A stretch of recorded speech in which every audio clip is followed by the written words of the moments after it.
బహుజనులకు న్యాయం చేయడం కోసం, రిజర్వేషన్లు పెంచడం కోసం కాంగ్రెస్ ప్రభుత్వం తీసుకున్న నిర్ణయాన్ని దళితులు, బీసీ అందరూ స్వాగతించాలన్న రామగుండం ఎమ్మెల్యే రాజ్ ఠాకూర్.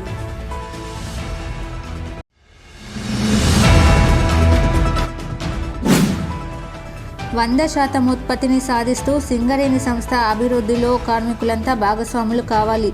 సింగరేణి సిఎండి బలరాం సూచన.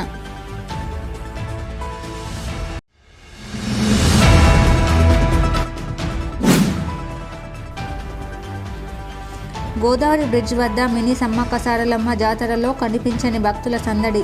మినీ జాతరపై పబ్లిసిటీ చేయని జాతర కమిటీ సభ్యులు.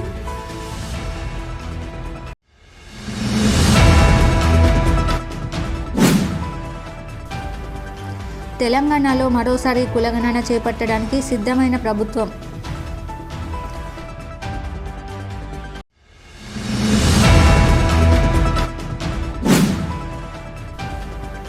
ప్రపంచ మేధావి, స్ఫూర్తి ప్రదాత డాక్టర్ బాబాసాహెబ్ అంబేద్కర్ సింగరేణి సిఎండి బలరాం వెల్లడి.